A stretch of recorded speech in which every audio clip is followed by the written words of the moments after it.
That evening, I stood holding a platter of roasted meat in the house everyone assumed belonged to my son. Only I knew the papers that would determine this home's fate were tucked in my purse. My daughter-in-law smiled at her wealthy friends and lowered her voice to command, "Make sure you serve properly." I nodded, because it was finally my turn in this game. They had no idea I'd purchased their mortgage through a shell company. And after the apology they demanded, I would deliver an announcement that would transform this dinner party into a funeral for their extravagance. When the doorbell rang at 8:32, the legal courier stepped inside. I lifted my head and said, "It's time." My name is Eleanor Hart, and at 67 years old, I never imagined I'd be serving dinner like hired help in my own son's home. But there, I stood on that Saturday evening in Savannah, Georgia, holding a silver platter of herb-crusted lamb, while my daughter-in-law's friends clinked their wine glasses and pretended not to notice my humiliation. The dining room reeked of expensive perfume and barely concealed contempt. Sloane Mercer, my son's wife, sat at the head of the table wearing a silk dress that cost more than most people's monthly rent. Her $9,200 bracelet caught the chandelier light every time she gestured, and she gestured often, making sure everyone noticed. "Eleanor," she called out, not looking at me. "The Cabernet needs refilling, the 2018, not the 2020. Her tone suggested I couldn't possibly know the difference. I bit my tongue and reached for the bottle, feeling the weight of the leather envelope in my apron pocket, the one containing documents that would soon wipe that smirk off her perfectly contoured face. My son Daniel sat 3 seats down, studying his plate like it held the secrets of the universe. Once, he would have jumped to help me. Once, he would have been appalled at his wife treating his mother like the help. But that Daniel had disappeared somewhere between Sloane's manipulations and his own weakness. "Daniel was just telling us about the new waterfront project," said Marcus, one of Daniel's colleagues from Harborspan Engineering. "Impressive numbers?" "Oh, yes," Sloane interjected before Daniel could speak. "My husband's quite the star at the firm. Of course. It helps when you have the right support at home." She touched her bracelet again. "I've been handling all our investments, freeing him to focus on what really matters." The knife scraped against china as I served the lamb. Sloane had been handling investments, all right, funneling Daniel's salary through her sham company, Mercer Atelier Events, creating fake invoices for events that never happened. But they didn't know I knew. They didn't know about the weeks I'd spent tracking every fraudulent transaction, every forged signature, every diverted payment. "Eleanor, you're dripping sauce," Sloane said sharply. "Honestly, Daniel, I told you we should have hired professional catering. Mother insisted she wanted to help." Daniel finally spoke, his voice flat and distant. "Didn't you, Mother?" I met his eyes for the first time that evening. "Actually, Sloane insisted I serve tonight, said I needed to earn my apology for disrespecting her position in this family." An uncomfortable silence settled over the table. One of Sloane's friends, a bottle blonde named Patricia, cleared her throat. "Well, family dynamics can be so complicated." "Not in this case," Sloane said smoothly. "Eleanor simply needs to understand that things have changed. This is our house, our rules. If she wants to be welcome here, she needs to show proper respect." Our house. The words burned in my throat. The house whose mortgage I now owned through River Lantern Holdings, LLC. The house they'd nearly lost 3 times while Sloane played society queen with money they didn't have. The house that would soon no longer be theirs. I continued serving in silence, noting every guest witnesses for what was coming. Marcus from Harbourspan, Patricia from the country club, the Weatherbys who lived 2 streets over, even James Morrison, the local real estate developer who'd been eyeing this property for months. Perfect. The grandfather clock in the foyer showed 8:25. 5 more minutes. I touched the envelope again, feeling the crisp edges of the acceleration notice, the UCC-1 filings, the forensic accounting report Miles Kincaid had compiled. 3 years of patient investigation condensed into a packet that would destroy their house of cards in minutes. Eleanor. The dessert. Sloane's voice cut through my thoughts. Of course, I replied, heading toward the kitchen. Though you might want to save room, tonight's finale will be quite filling. As I pushed through the kitchen door, I caught my reflection in the darkened window. The woman staring back wasn't the grieving widow who'd watched her son drift away. Wasn't the mother who'd cried herself to sleep, wondering where she'd gone wrong. This was someone else. Someone who'd learned that when family fails you, paperwork never lies. The doorbell would ring at 8:32 exactly. Miles had promised, and Miles never disappointed. Until then. I would play my part, serve their wine, clear their plates, and absorb their condescension like a sponge that was about to be wrung out all over their Persian rug. I'll apologize, I whispered to my reflection, adjusting the envelope one last time. But by the time I'm done, every credit card in that room will be worth less than the paper it's printed on. The clock ticked toward 8:30. I picked up the dessert tray and headed back to face them, knowing that revenge, served at exactly the right legal temperature, was about to be the evening's main course. Life hadn't always been this way. I'd raised Daniel alone after my husband Tom died in a construction accident when Daniel was 12. For 35 years. I'd worked at Oak Ridge Linen Services, starting as a billing clerk and working my way up to accounts receivable manager. It wasn't glamorous work tracking down overdue invoices, negotiating payment plans, filing liens when necessary, but it taught me that every financial transaction leaves a paper trail. Every debt has a document. Every lie has a ledger entry. Daniel had been my pride. Brilliant at mathematics. He'd earned scholarships that covered most of his engineering degree. I'd worked double shifts to cover the rest. Never complaining. Never asking for thanks. When he graduated summa cum laude and landed the position at Harbourspan Engineering, I thought every sacrifice had been worth it. We had Sunday dinners, phone calls every Wednesday, a relationship built on genuine affection rather than obligation. Then Sloane appeared. She'd swept into his life at a charity gala 2 years ago, tall, polished, with an art history degree from Savannah College of Art and Design and what seemed like connections to everyone who mattered in coastal Georgia society. Her family, the Mercers, had once been prominent old cotton money that had long since evaporated, leaving only the name and the pretensions. She's wonderful. Mum, Daniel had gushed after their 3rd date. She understands architecture as art, not just engineering. She sees the poetry in what I do. I'd wanted to be happy for him. But something about Sloane's perfectly timed laughs, her calculated touches, the way she studied our modest family photos with an appraiser's eye, it all felt rehearsed, like she was performing the role of woman in love rather than living it. The changes started small. Sunday dinners became Sunday brunches at Sloane's club, then monthly brunches. Then, we'll call you to schedule something. The Wednesday phone calls dwindled to texts. Then nothing.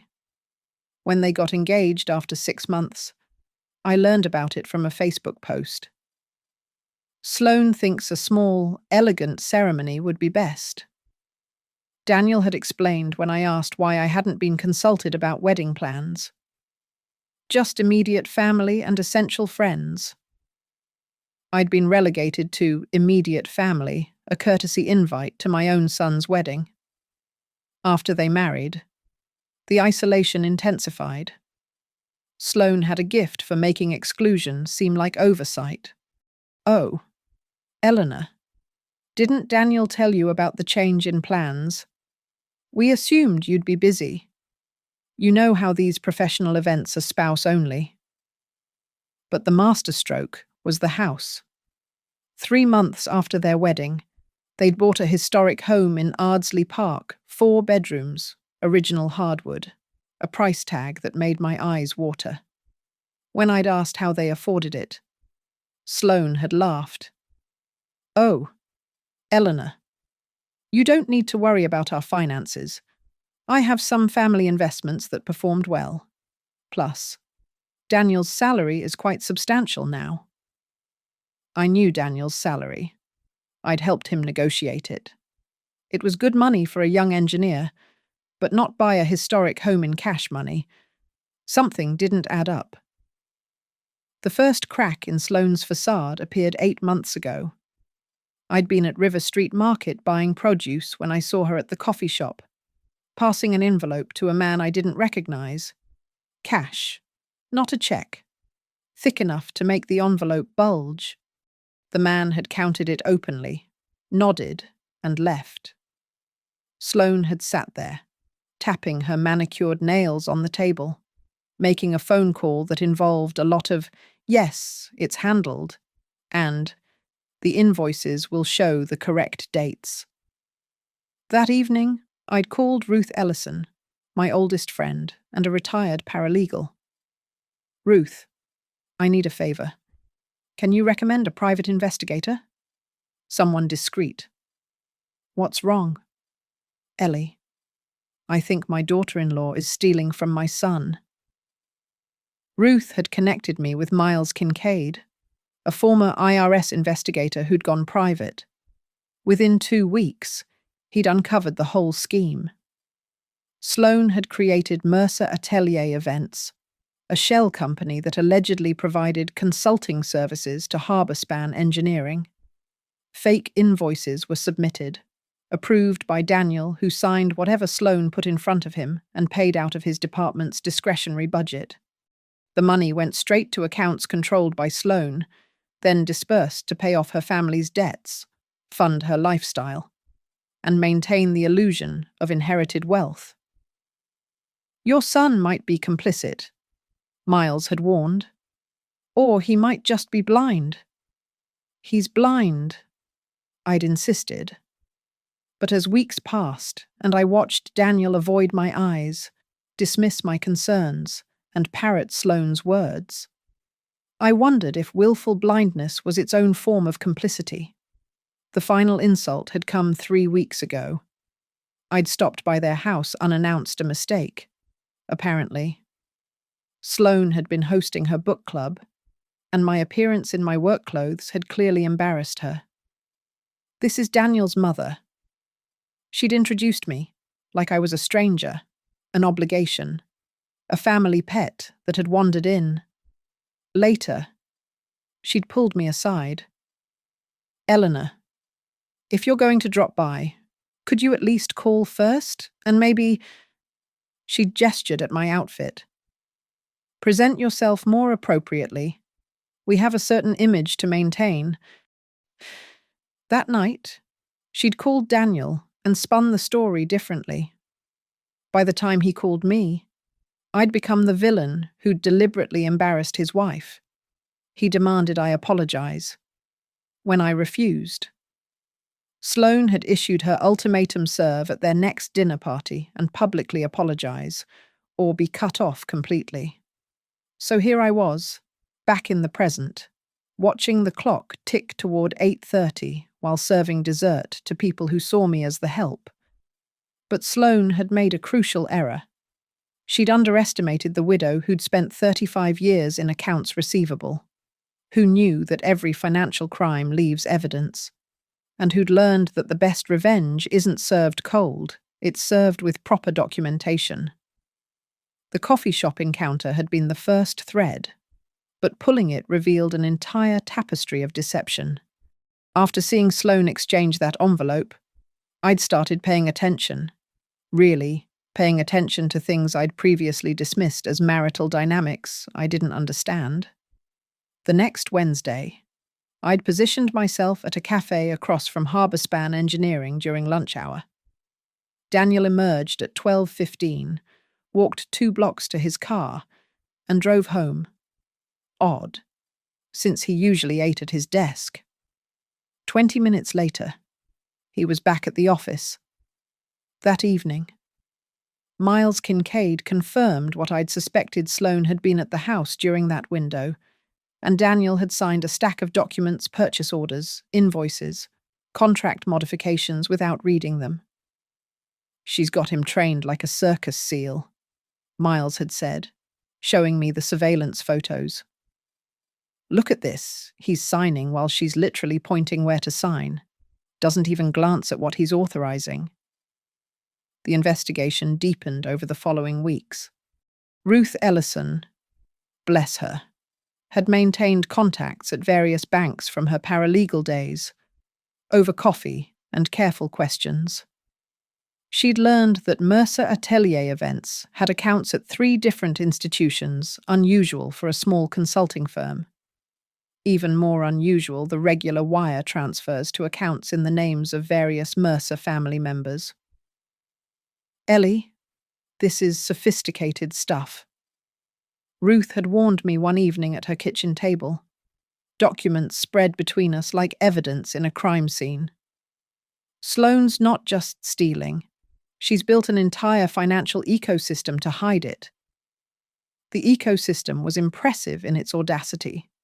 Mercer Atelier events supposedly provided aesthetic consulting and design integration services to Harborspan's commercial projects.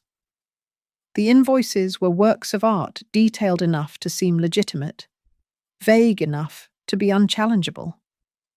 $4,500 for stakeholder visualization workshops, $8,000 for comprehensive spatial harmony analysis, $12,000 for premium material sourcing consultation. Miles had done the math over 18 months. Nearly $300,000 had flowed from Harborspan through Daniel's approved invoices to Sloane's shell company. From there, it dispersed like water through a Delta 60,000 to pay off her father's failed restaurant venture, 40,000 to her brother's gambling debts, 30,000 for her mother's back taxes, the rest maintaining their lifestyle and creating the illusion that the Mercers still had money. "But here's the smoking gun," Miles had said, producing an email printout. It was from Sloane to someone named Victoria, dated 6 months before she'd met Daniel. The subject line, "Target Profiles Harborspan." The email was a study in calculated hunting. She'd researched every unmarried engineer at the firm, complete with salary information somehow obtained from a contact in HR. Daniel was marked with a star, minimal family connections. Mother appears working class, no father. Psychological profile suggests high susceptibility to admiration, validation. 6-figure salary with bonuses. Prime candidate. I'd stared at that email until the words blurred. My son, my brilliant, trusting son, had been selected like an item from a catalogue. Their meet cute at the charity gala orchestrated. Sloane had bought a ticket specifically after confirming Daniel would attend.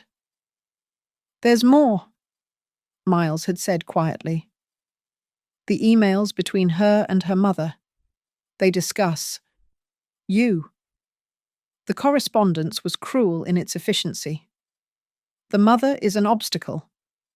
Keep D too busy for Sunday dinners. Family photos make him nostalgic, remove gradually. She works in collections, could be problematic if she gets suspicious. Maintain distance.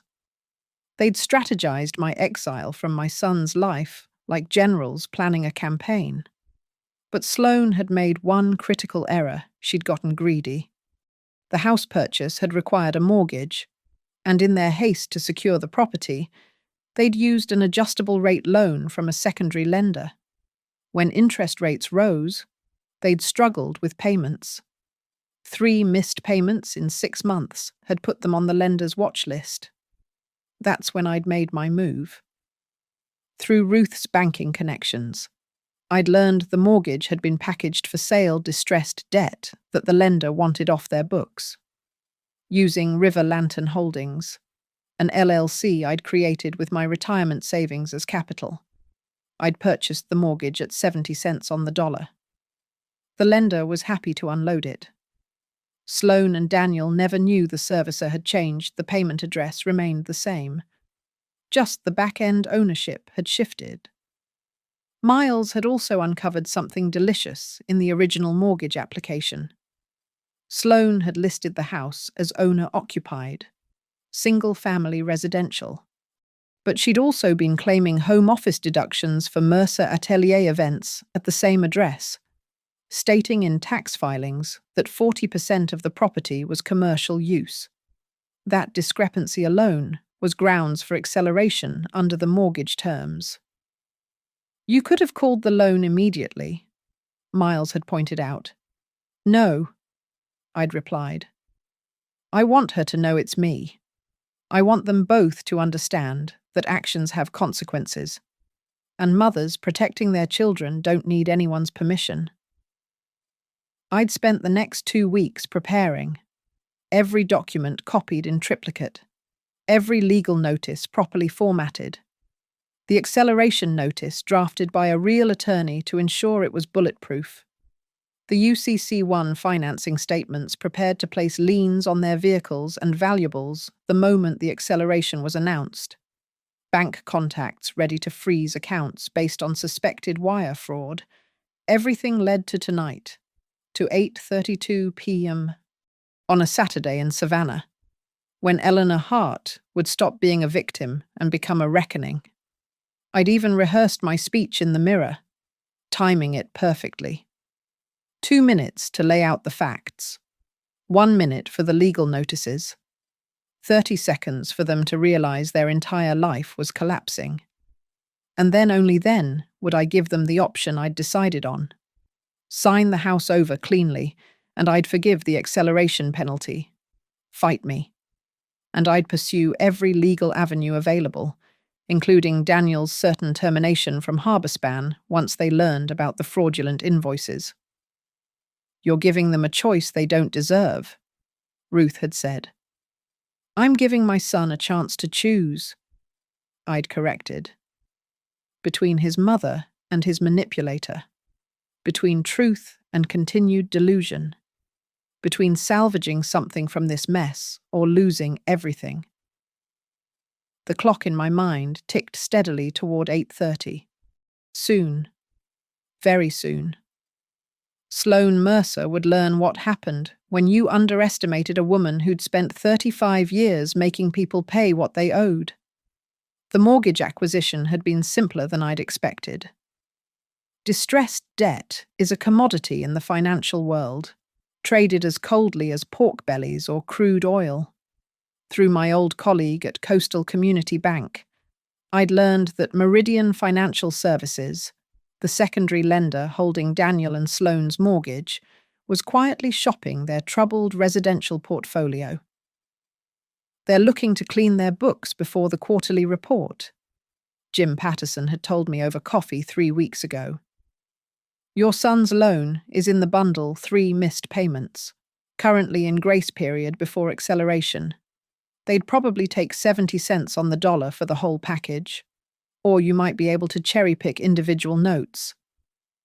River Lantern Holdings, LLC had been incorporated in Delaware exactly 45 days prior.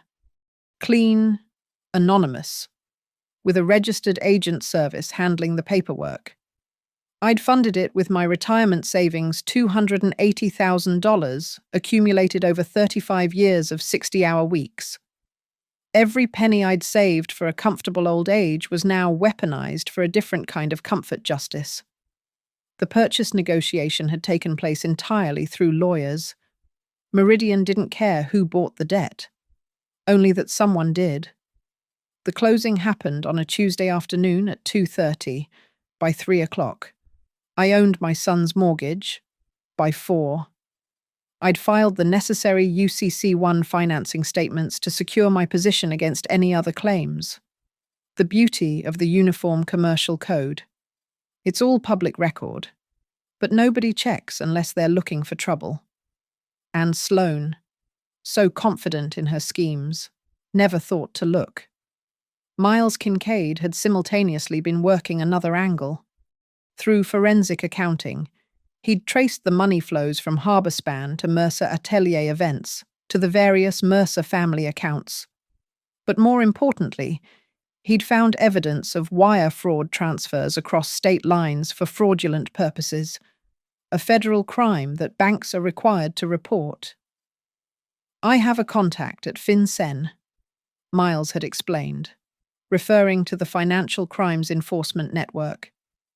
They won't act immediately on something this small, but banks have to freeze accounts when there's a suspicious activity report filed. It's regulatory requirement.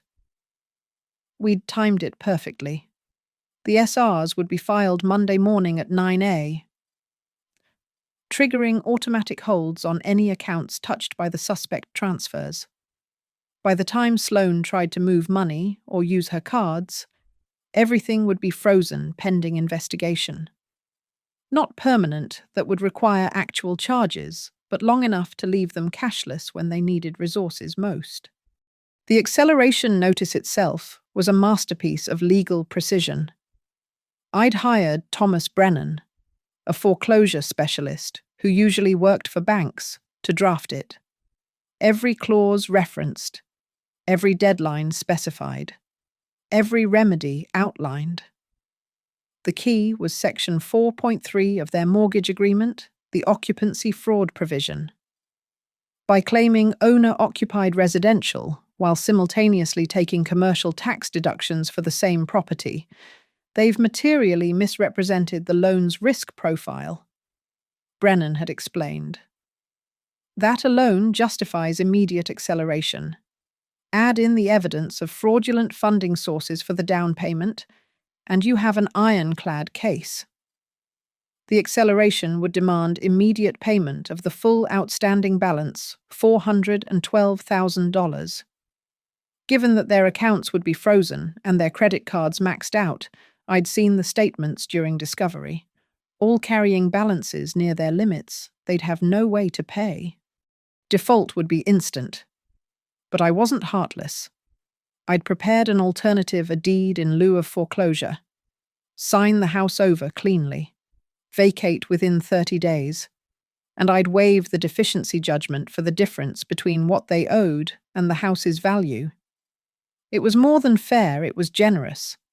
They'd walk away with their credit merely damaged, not destroyed, and without a six-figure judgment hanging over them.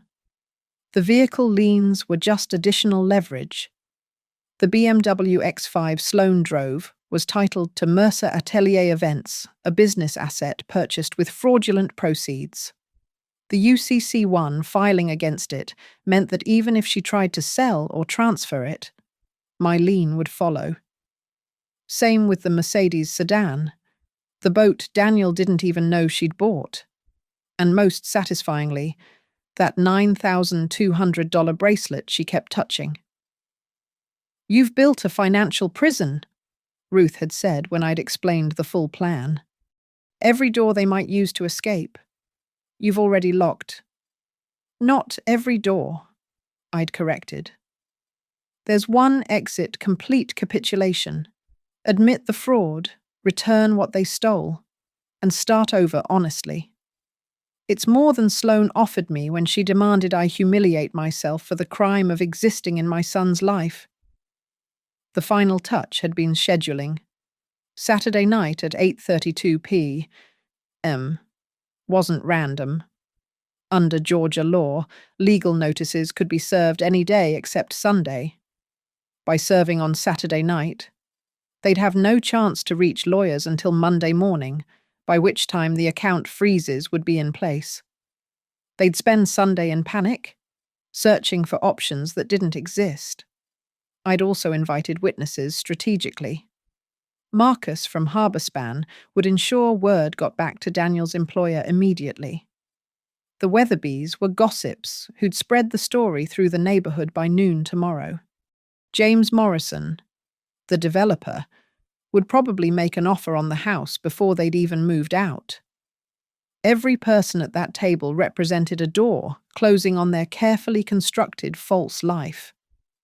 The process server I'd hired was a professional named Carl Hendricks, 6'4", former sheriff's deputy, impossible to intimidate or ignore. He'd serve the papers publicly, loudly, and thoroughly. Miles would accompany him with copies of the evidence, ready to answer any claims of illegality or confusion. Every word would be recorded on Miles's phone for potential court use. "Are you sure you want to do this?" Miles had asked yesterday. "Once those papers are served, there's no going back. Your relationship with your son might never recover." "What relationship?" I'd responded. "I haven't had a real conversation with Daniel in over a year. I've been erased from his life by a woman who saw him as a bank account with a pulse. If I do nothing, I lose him forever to her manipulations. If I do this, at least he'll have a chance to see the truth." The plan was set. The documents were ready. The legal machinery was primed to activate at exactly 8:32 p.m. in 60 seconds. Sloane Mercer would learn what 35 years in accounts receivable had taught me: every debt comes due, and the interest compounds when you make an enemy of someone who understands exactly how the system works. I checked the clock on the wall, 8:29. 3 more minutes until the careful architecture of their fraudulent life came crashing down. 3 more minutes of playing the submissive mother-in-law. 3 more minutes before Eleanor Hart demonstrated that revenge wasn't about anger. It was about precision, preparation, and the perfect legal execution of consequences. The doorbell would ring soon, and when it did, everything would change. The dining room hummed with the satisfied sounds of wealth, crystal touching crystal, the soft scrape of silver on china, Sloane's practiced laugh floating above it all. I moved between the guests like a ghost, refilling wine, clearing plates, invisible except when needed. The Weatherbys were discussing their recent trip to Hilton Head. Patricia complained about the difficulty of finding good help. Marcus and James Morrison debated the merits of waterfront development. Normal Saturday night conversation in Ardsley Park, insulated from the reality most people lived. "Eleanor," Sloane called out. "We're ready for coffee. The Blue Mountain blend, not the regular one." She turned to Patricia. "Daniel's mother doesn't quite understand the difference between everyday coffee and the good stuff. Working-class habits. You know." Patricia tittered uncomfortably. Even among Sloane's sycophants, that had been too cruel. I saw Daniel's jaw tighten, but he said nothing. He hadn't defended me once all evening. 8:28. I poured the coffee with steady hands, the scalding liquid releasing its expensive aroma. $200 a pound, charged to Daniel's credit card last week. I wondered if they'd be able to afford instant coffee after tonight. "Mrs. Hart." James Morrison addressed me directly, surprising everyone. "I remember you from the Oak Ridge charity auction last year. You organized the whole event, didn't you?" "That was Eleanor." Marcus looked confused, but the program listed the organizer as Sloane Mercer. I finished quietly. Yes, she was credited. I merely did the actual work. Sloane's smile turned arctic. Eleanor has such interesting memories. Age does that, doesn't it? Creates confusion about who did what. 8:29. The grandfather clock's ticking seemed louder. I retreated to my position by the wall, hand resting on the envelope in my apron pocket. Through the dining room window, I saw headlights turning onto our street. Right on time. Daniel, Sloane was saying, tell them about the new contract, the one with the City Planning Commission. It's still in negotiation, Daniel replied mechanically. Nothing's finalized. Don't be modest, darling. Marcus, you should see the projected numbers. We're talking about a complete redesign of the riverfront district. Of course. I've been consulting on the aesthetic elements through my firm. Marcus raised an eyebrow. I didn't know Harborspan was using external aesthetic consultants. Oh, it's all very integrated, Sloane said smoothly. Keeping it in the family, so to speak. Efficiency and excellence. 8:30.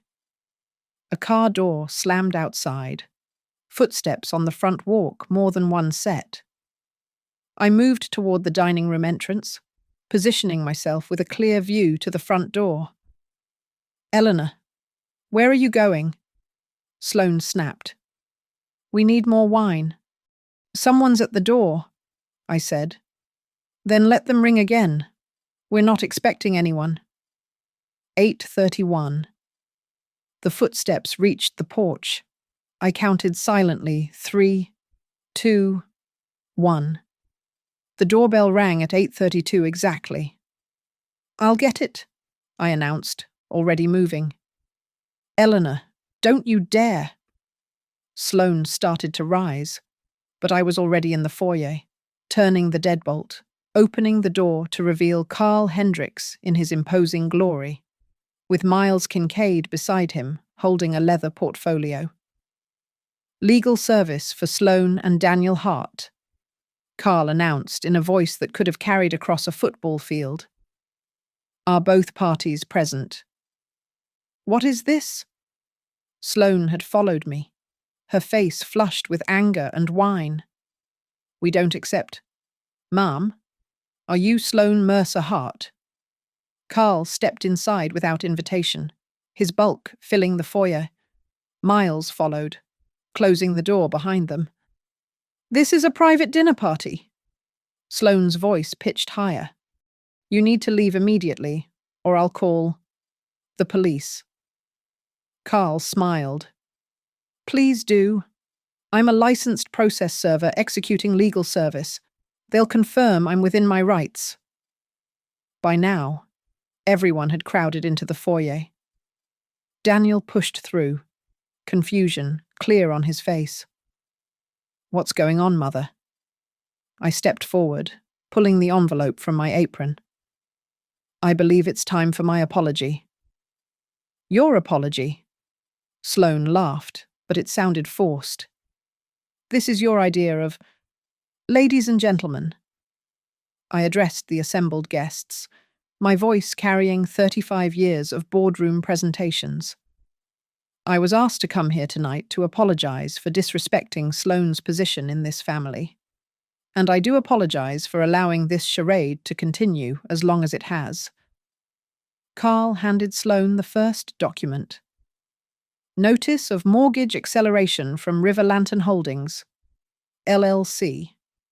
What? Daniel snatched the paper. Our mortgage is with Meridian. Was with Meridian? I corrected. River Lantern Holdings purchased the note 3 weeks ago. That would be my company. Daniel, I own your mortgage now. The room went silent, except for Patricia's gasp.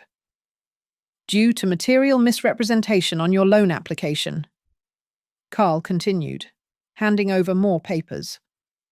Specifically claiming owner-occupied residential status while taking commercial tax deductions for the same property. The full balance of $412,000 is now due immediately. This is insane. Sloane's composure cracked. You can't. I can, and I have, I said. Miles. Miles opened his portfolio, pulling out a stack of documents. We've also documented systematic wire fraud through Mercer Atelier events. $300,000 in fabricated invoices paid by Harborspan Engineering, authorized by Daniel Hart. Funds diverted to personal use. Marcus stepped back from Daniel as if he were contagious. Wire fraud. Daniel, what? I have copies of every invoice. Miles continued, handing packets to the guests. Every fraudulent consultation, every fake workshop, every non-existent service. Those were legitimate business expenses, Sloane protested, but her voice wavered. Really? I pulled out my phone, finding the email. Then explain this message to Victoria Marsh, dated 6 months before you met my son. Subject line, Target Profiles Harborspan. Where you marked Daniel as, let me quote, prime candidate, minimal family connections, mother appears working class, no father. Psychological profile suggests high susceptibility to admiration, validation. Daniel's face went white. Let me see that. I handed him the phone, watched his eyes track across the screen, saw the moment he understood he'd been hunted, selected, groomed. There's more, Carl announced, serving another paper. UCC1 financing statements have been filed against all assets purchased with allegedly fraudulent funds. The vehicles. The boat. What boat? Daniel looked at Sloane. We don't have a boat. And this? Carl held up the final document with particular satisfaction. A notice of claim against personal property, specifically jewelry purchased with diverted funds.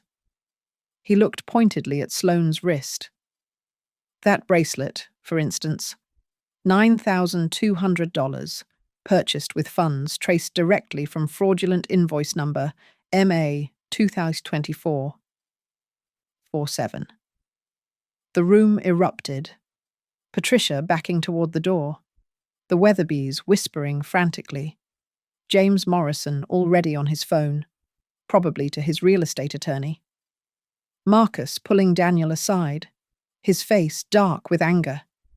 And in the center of it all, Sloane stood frozen, her perfect facade finally, completely shattered.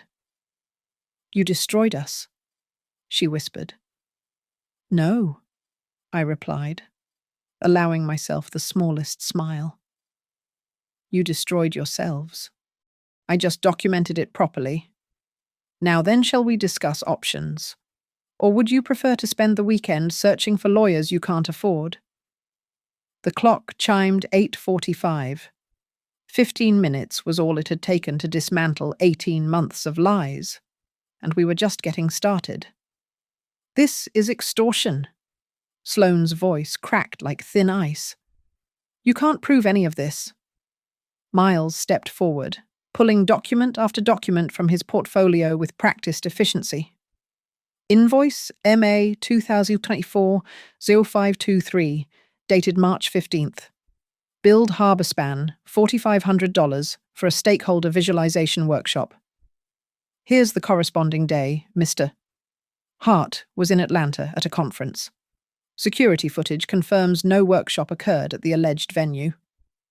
He slapped another paper on the dining table. Invoice MA 2024-0719, $8,000 for comprehensive spatial harmony analysis.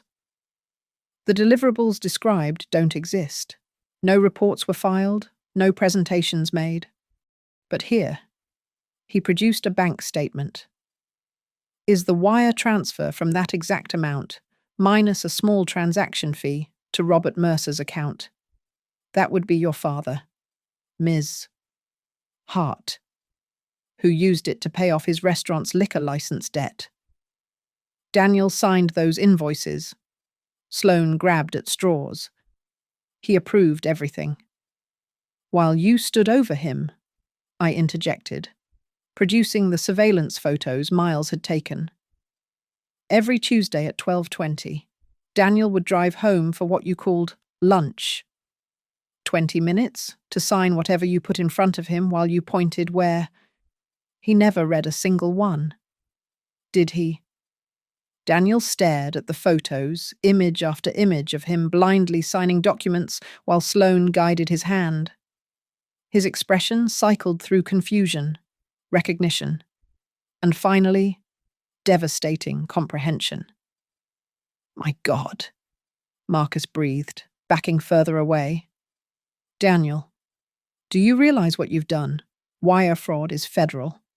If Harborspan finds out when they find out, they'll find out Monday morning, Miles said matter-of-factly. Suspicious activity reports have already been prepared for filing. Standard procedure when financial crimes are discovered. Sloane's phone buzzed. Then Daniel's. Then several more in rapid succession around the room. What? Patricia looked at her screen and gasped. My credit card was just declined at the valet service. They're saying the account's frozen. More phones lit up. The Weatherbys. Marcus. Even James Morrison looked confused at their screens. Oh, that's the best part, I said, checking my watch. 8:52. The SARS filing triggered automatic holds on all accounts that received transfers from Mercer Atelier events. Banking regulations require freezing assets when fraud is suspected. Anyone who received money from Sloane's company, even legitimate payments, will find their accounts temporarily frozen pending investigation. You vindictive witch. Sloane lunged toward me, but Carl stepped between us, his massive frame an immovable wall. Assault would be inadvisable, ma'am, he said calmly. Especially with this many witnesses. Miles continued his presentation relentlessly. Email dated February 9th from Sloane Hart to Margaret Mercer. Quote, Mom, the mother-in-law situation is handled. I've isolated Daniel completely. He doesn't even call her anymore. Once she's fully out of the picture, we can accelerate the extraction. The fool doesn't realize his entire salary is funding our family's recovery. Daniel sank into a chair, head in his hands. You said your mother was toxic. You said she was trying to control me. Email dated April 3rd. Miles continued. The mother is getting suspicious. Saw her at River Street Market. Need to discredit her before she starts digging. Going to demand she apologize publicly for some manufactured slight. Either she humiliates herself and loses credibility, or refuses, and Daniel cuts her off completely. Win-win. Each word was a nail in Sloane's coffin. The guests stood frozen, watching the systematic destruction of a woman who'd held court over them minutes earlier. But here's my favorite. Miles pulled out a final document. A text message thread between Sloane and someone named Derek. Apparently, Ms. Hart. You've been having an affair for 6 months, planning to divorce Daniel once you'd extracted enough to set yourself up independently. Quote, Another year of this pathetic marriage, and I'll have enough to start fresh. The idiot engineering husband won't even see it coming. That's fake, Sloane screamed. You fabricated that.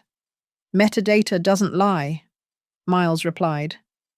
Timestamps, GPS locations, IP addresses. You sent that text from this house 3 weeks ago at 11:47 p.m. while your husband was asleep. Daniel looked up at his wife, and I saw something die in his eyes. Not love that had probably died months ago, but the last vestige of willful blindness that had let him pretend everything was fine. Is it true? He asked quietly. Any of it? All of it? Sloane's mouth opened and closed. For once, her silver tongue failed her. Because what could she say? The evidence was overwhelming, methodical, irrefutable. Your accounts will remain frozen through the investigation, I announced to the room. For those of you who received legitimate payments, you'll need to provide documentation to the banks. Could take weeks to sort out. Months. Maybe. I do apologize for the inconvenience. Patricia was already at the door. I need to go. I can't be associated with federal crime. James Morrison finished helpfully. No, none of us can be associated with this. He looked at the house appraisingly. Eleanor, if you're foreclosing, I might be interested in discussing purchase options. The house isn't going to foreclosure, I said. Daniel and Sloane have a choice. Sign a deed in lieu of foreclosure, transfer the property cleanly, and walk away without a deficiency judgment.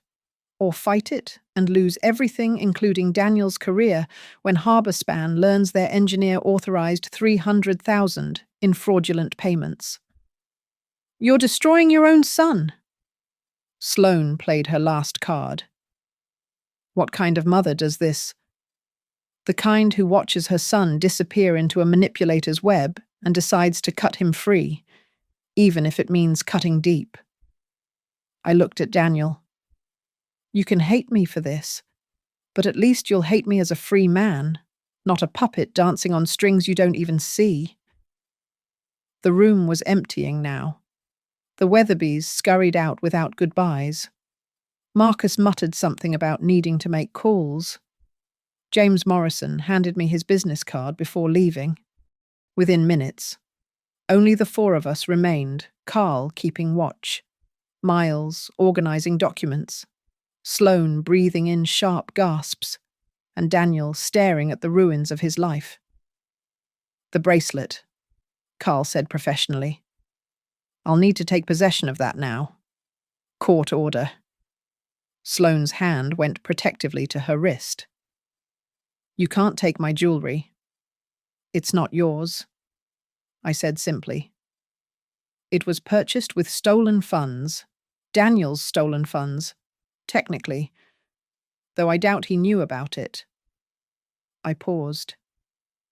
Did you know about any of it? Daniel? Or were you just happy to pretend everything was perfect while your mother was erased from your life? The silence stretched until it snapped. The grandfather clock struck 9, its chimes echoing through the house like a funeral bell. The dining room table still held the remnants of the elaborate dinner, congealing sauce on fine china, lipstick stains on crystal, scattered napkins like white flags of surrender. The guests had fled so quickly they'd left belongings behind Patricia's silk scarf, someone's reading glasses, Marcus's leather portfolio, abandoned artifacts of a social circle that would never gather here again. Sloane's phone buzzed incessantly on the table. I could see the notifications piling up declined transactions, account alerts, text messages probably asking what the hell had happened. Each buzz was another door slamming shut on the life she'd fabricated. The bracelet, Carl repeated, his hand extended professionally. I have legal authority to seize it now. Sloane's fingers fumbled with the clasp, her manicured nails shaking. The bracelet fell onto the mahogany table with a hollow clatter that seemed to echo her defeat. $9,200 reduced to evidence in a fraud case. This is theft, she whispered, but there was no fire left in her voice. You're stealing from us. Recovering, Miles corrected, placing the bracelet in an evidence bag. This represents stolen funds from Harborspan Engineering. It will be catalogued and eventually liquidated to partially compensate the victim. The victim? Sloane laughed bitterly. Daniel. He didn't even notice the money was gone. No, I said quietly. The victim is the man who used to call me every Wednesday, who brought me flowers on my birthday, who existed before you hollowed him out and wore him like a suit. Daniel hadn't moved from his chair. He sat staring at the email printout, the one calling him a prime candidate. His engineering mind was probably running calculations, reviewing data points, recognizing patterns he'd been too blind or too stubborn to see before. A horn honked outside. Through the window, I saw the tow truck arriving, its yellow lights flashing against the manicured hedges. "What's that?" Daniel finally spoke, his voice hoarse. "Asset recovery," Carl announced. "The BMW X5 and Mercedes sedan are both secured assets under the UCC1 filing. They'll be impounded pending resolution." "You're taking our cars." Sloane stood up so fast, her chair toppled backward. "How are we supposed to?" "The same way most people do," I replied. "Public transportation, walking, or perhaps one of your wealthy friends will help." "Oh wait, they all just received notices that their accounts are frozen because they took money from your fraudulent company." The tow truck driver knocked on the door. Carl went to handle it, returning with paperwork for Sloane to sign. "I'm not signing anything," she spat. "Then we'll take them anyway, and add obstruction charges to your problems." Carl said matter-of-factly, "Your choice." While Sloane fought over the vehicles, Daniel finally looked up at me. His eyes were red-rimmed, whether from unshed tears or shock. I couldn't tell. "How long?" he asked. "How long have you been planning this?" "Since the day you stopped defending me," I answered honestly. "Since the day you chose her, lies over your mother's love." "I didn't know." "You didn't want to know. There's a difference." Miles's phone chimed. He checked it and smiled grimly. The business accounts just triggered their holds. Mercer Atelier events, frozen. Personal checking and savings for both Sloane and Daniel Hart, frozen. Credit cards associated with any flagged account, suspended. "We have no money." Daniel's voice cracked. "Nothing." "You have whatever cash is in your wallets," Miles said. "I'd conserve it. Could be weeks before the freeze is lifted, assuming you can prove legitimate income sources." Through the window, I watched the tow truck driver load the BMW onto the flatbed. Sloane stood in the doorway screaming threats about lawsuits, about connections, about revenge. The driver ignored her with the practiced indifference of someone who'd repossessed a lot of cars from a lot of angry people. "Harborspan will fire me," Daniel said numbly. "When they find out about the invoices." "Probably," I agreed. "Unless you cooperate fully with their investigation, turn whistleblower on your wife's scheme. You might keep your job, though you'll never make partner." "You've destroyed everything." He looked around the room, the house he couldn't afford, the remnants of a dinner party that had become a crime scene, his wife being served more papers by Carl. "My entire life. Gone." "No," I corrected. "The life Sloane built on a foundation of lies is gone. You still have your actual life, your education, your skills, your ability to rebuild. That's more than you left me with when you let her erase me from your existence." Sloane stormed back in, mascara streaking down her cheeks in black rivers. "Where am I supposed to go? What am I supposed to do?" "I suggest you call your parents," I said. "Oh wait, their accounts are frozen too, aren't they? All that money you funneled to them is now under investigation." "You vindictive—" "Careful," Carl warned. "Threats against someone involved in reporting financial crimes can add witness intimidation to your charges." Miles checked his watch. 9:23. Carl, we should go. The sheriff will be here at 10 to serve the eviction notice. Eviction. Daniel stood up shakily. You're evicting us tonight. You have 72 hours to vacate, I clarified. Standard grace period. Though given that you have no money, no vehicles, and no friends left after tonight's performance, you might want to start packing now. Where will we go? Daniel's question wasn't directed at anyone in particular. It hung in the air like smoke from the candles that had flickered out. There's always my apartment, I said, letting the irony hang heavy. Oh, wait. You don't know where I live? Do you never visited? Never asked? Sloane made sure of that. The doorbell rang again.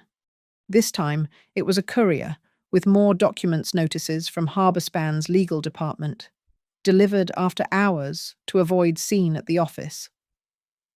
Daniel's hands shook as he signed for them. Immediate administrative leave pending investigation. He read aloud. Report to HR Monday morning with legal counsel present. I know a good lawyer, I offered. Though you can't afford him now. Sloane sank onto the couch. Her designer dress wrinkled. Her perfect composure shattered. You win. Eleanor. You win. Are you happy? You've destroyed your own son to get to me. I haven't destroyed him. I've freed him. What he does with that freedom will determine whether he has a mother waiting when he finally sees clearly. The house felt smaller somehow, as if the weight of truth had compressed it. Every surface that had gleamed with false prosperity now looked tawdry, purchased with stolen money, maintained by lies. The deed transfer documents. I placed them on the table. Sign them, and this ends cleanly. Fight me, and I'll pursue every legal remedy available. Your choice. Daniel picked up the papers, his engineer's mind probably calculating odds, outcomes, optimal strategies. But there was only one logical conclusion, and we all knew it. They were finished. The pen trembled in Daniel's hand as he stared at the deed transfer documents. The house had gone silent except for the grandfather clock's relentless ticking.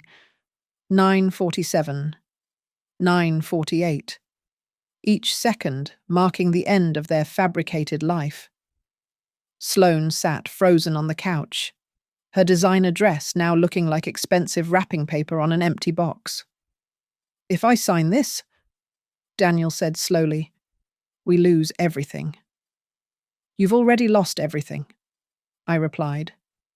This just makes it official. He looked at Sloane, searching for something denial, explanation, even remorse. She stared back with empty eyes, the mask finally gone, revealing nothing but hollow calculation underneath. Was any of it real? He asked her. Even the beginning. Sloane's lips parted, then closed. For someone who'd scripted every conversation for 2 years, she had no lines for this moment. The silence was its own answer. Daniel turned back to the documents, page after page of legal terminology, but the meaning was simple: surrender the house. Walk away with nothing but the clothes on your back, and maybe avoid complete destruction. There's one thing I don't understand, he said, looking at me. You could have just called the mortgage due quietly, had us evicted through the bank. Why this? Why tonight? Why in front of everyone? Because you demanded I apologize publicly for disrespecting Sloane, I answered. So I gave you what you asked for, a public acknowledgement of exactly who she is and what she's worth. Every single person at that dinner party now knows the truth. By tomorrow, all of Savannah will know. That's my apology. Daniel? I'm sorry I didn't do it sooner. Carl stepped forward. We need a decision. The sheriff arrives in 12 minutes. Daniel picked up the pen. His signature looked shaky, uncertain, nothing like the confident strokes he'd used on all those fraudulent invoices. When he finished, he pushed the papers toward Sloane. Sign it, he said quietly. It's over. This isn't over, she hissed at me. But she signed anyway, her elaborate signature looking like a surrender flag. I picked up the documents, verified both signatures, and handed them to Miles for notarization. The house that had been the symbol of their success was now mine, or would be, once the transfer was recorded Monday morning. 72 hours to vacate, Carl reminded them. All personal belongings must be removed. Anything left behind becomes property of the new owner. My clothes, Sloane said suddenly. My jewellery. Whatever you can prove was purchased with legitimate funds. You can take, Miles said. I have a detailed inventory of items purchased with traced fraudulent funds. Those stay. That eliminated 90% of Sloane's wardrobe. I knew.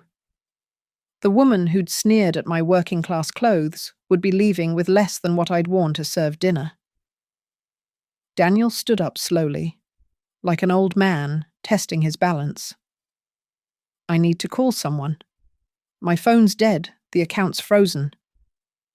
There's a payphone at the gas station 3 blocks down, I said. Though I don't know who you'd call. Your colleagues just watched you get exposed for fraud. Your friends were all Sloane's friends, and they're dealing with their own frozen accounts. Your family? I paused. Well, you made sure I was no longer your family, didn't you? He flinched. Mum? Don't. I cut him off. Not Mom. Not anymore. You lost the right to call me that when you let her convince you I was toxic. When you signed those papers, you chose your path. Now walk it. The doorbell rang one final time. The sheriff had arrived early 2 uniformed deputies who served the eviction notice with professional detachment. Sloane tried to argue, to negotiate, to threaten, but they'd heard it all before. 72 hours. Not negotiable. As they prepared to leave, Daniel turned back one last time. What happens now? To you? I mean, I'll sell this house to James Morrison, probably for a nice profit. Take my retirement funds back out of River Lantern Holdings. Maybe travel. Maybe just enjoy the peace of not watching my son disappear piece by piece. I met his eyes steadily. What happens to you is no longer my concern. You're really going to abandon me. Abandon? I laughed, short and bitter. I spent 18 months reaching out while you pulled away. I watched you erase me from your life photo by photo, conversation by conversation. I didn't abandon you. Daniel? I just stopped chasing someone who was running away. Sloane headed for the door, her heels clicking on the hardwood floors she'd claimed were beneath her station when they'd first viewed the house. Now they were the last solid ground she'd walk on as Mrs. Hart. Daniel followed, pausing at the threshold. The key, Carl said, holding out his hand. Daniel removed the house key from his ring, the small piece of metal that had represented everything he'd thought he'd achieved. It clinked as he dropped it into Carl's palm. For what it's worth, he said quietly. I'm sorry. So am I replied. Sorry it came to this. Sorry you chose comfort over truth. Sorry I raised a son who could be so easily hollowed out and worn like a costume. He left then, following Sloane into the humid savannah night. No car to drive away, and that had been towed. No friends to call, they'd all fled. No money for a hotel, everything frozen. Just two con artists, one deliberate and one willfully blind, walking away from the ruins of their elaborate deception. Carl locked the door behind them, and suddenly the house was mine. Empty of its pretentious dinner party, stripped of its false glamour. It was just walls and windows and the lingering smell of expensive perfume mixed with desperation. "Clean work," Miles said, gathering his documents. "They won't fight it. Can't afford to." "Thank you," I said, looking around the dining room where I'd served my last supper to people who thought I was beneath them. "Thank you both." After they left, I stood alone in the house my son had lost. The grandfather clock chimed 10:30, the sound echoing through rooms that would soon belong to someone else. I walked to the dining room table, still set with fine china and crystal, and sat in Sloane's chair, the throne from which she'd commanded her kingdom of lies. The candlesticks had burned down to nothing, wax pooling on the mahogany. I picked up her wineglass, still bearing the lipstick mark of her final toast, and raised it to the empty room. "The dinner party is over," I said to the silence. "The extravagance is over." Then I set down the glass, picked up my purse, and walked out of the house. The door clicked shut behind me with a sound like the end of a sentence, or perhaps, finally, the beginning of a new paragraph in a story where Eleanor Hart was no longer anyone's victim, anyone's servant, or anyone's forgotten mother. I was just Eleanor Hart, 67 years old, with a retirement account restored, justice served at exactly the right temperature, and absolutely no apologies left to give. Thank you all for listening to my story. I'd love to know where in the world you're tuning in from. Drop a comment below and let's connect. If this tale of revenge served cold with proper documentation resonated with you, please subscribe to the channel and share your thoughts. Have you ever witnessed someone's web of lies unravel? Or perhaps you've had your own moment of standing up to manipulation. I read every comment, and your stories inspire mine.